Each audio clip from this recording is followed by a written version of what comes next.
nice day. A little chilly out. Back home, stoked to be home. Laid around yesterday, watched Mindhunter. Pretty stoked on that. I'm glad now I don't have any more of it to watch.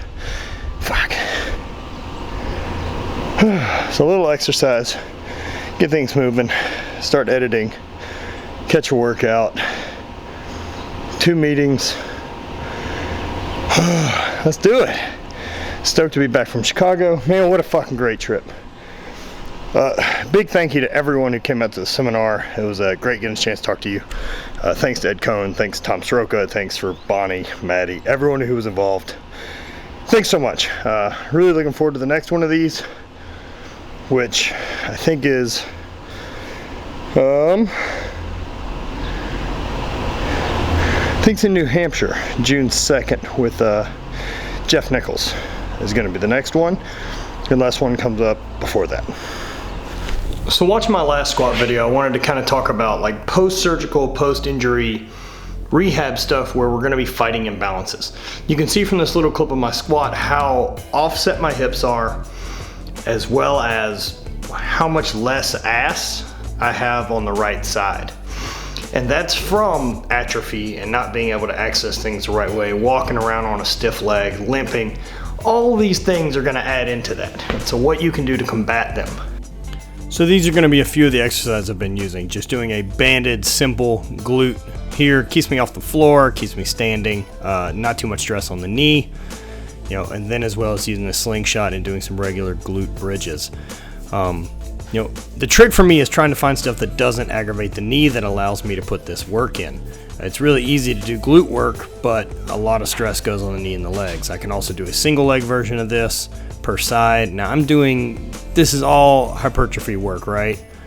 So more work with a slingshot, doing some clam shells like this with my top leg actually dipping down in the back, really feeling that in the glute. Don't mind the eye contact that I'm sending the camera here. Just let it get weird. There it is. Some clam shells opening up as well, really getting into the glutes, trying to do some internal external rotation with it, and then some simple kickbacks. I mean, this isn't as fitspo as anything. I mean, this is ready for stage. And finally, just some real tempoed squats using the slingshot to keep the glutes engaged, keep pushing the knees out, and trying to keep things working. I'm doing these to a high box. Again, this is letting me do stuff that's not going to aggravate my knee. And those are the majority of the exercises I'm doing. There's just a couple that you can do to start working on your imbalances as an athlete and get things back moving. Finally is a good old-fashioned pull through, and that helps a ton. Injuries are always going to cause change and change in your system. And there's been a lot of change in mine, from, you know, surgeries causing me to adjust and move differently, plus we actually changed my fucking bone structure, so things are going to be a little bit different there too.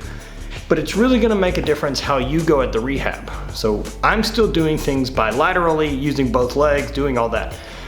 Rehab wise, unilateral stuff has been really tough. I still just don't have, it's not comfortable to do single leg stuff to try to get that quad and glute back on its own. However, every day I am doing glute bridges. I am doing these things to try to combat against it. Your body does a pretty good job of readapting.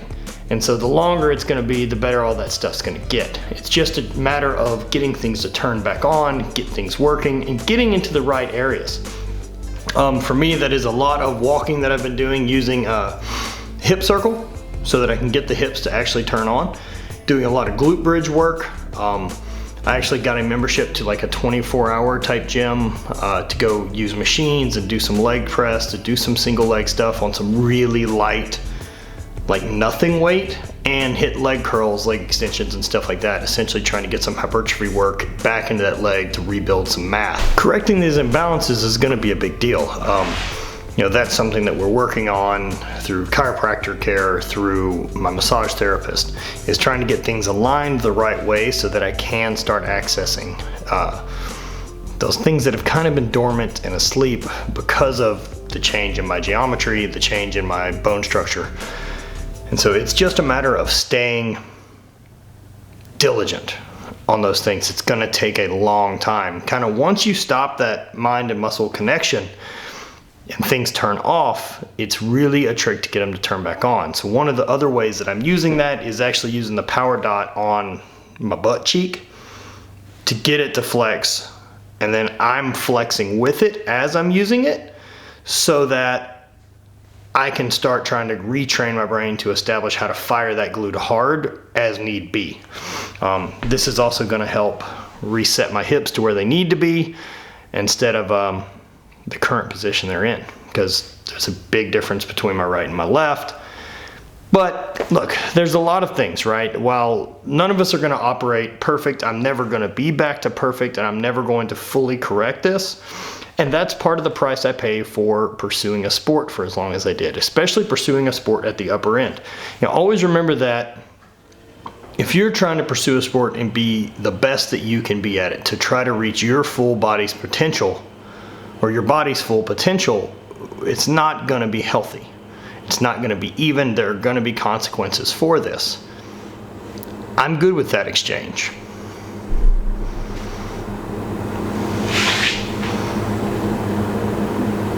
You know, my goals were different. My goals were to pursue the sport. And not only was it just pursue a sport, everything I did's one-sided. So we're going to have a lot of imbalances in my system. But now sometime that I can start playing around, start trying to correct those with different methods. Like I said, using just a couple machines so that I can target one set at a time. Now I'm not going in and just doing right leg stuff. I'm going to be doing both, but I'm going to try to hammer and try to keep on it. The other, like I said, would be walking around with a hip circle, doing glute work like that to activate. And then the other is going to be using something like a power dot stim unit to actually get that thing to turn on. So hopefully that helps. If you guys are coming out of an injury, just be smart. It's a rough road, and that road kind of never goes away, especially major injury, especially something that, you know, essentially ended my career of competing. And so now trying to become a better performing human, I'm gonna need those things to start working the right way. So hope that helps. Little just a tip there. Spread hate, always party.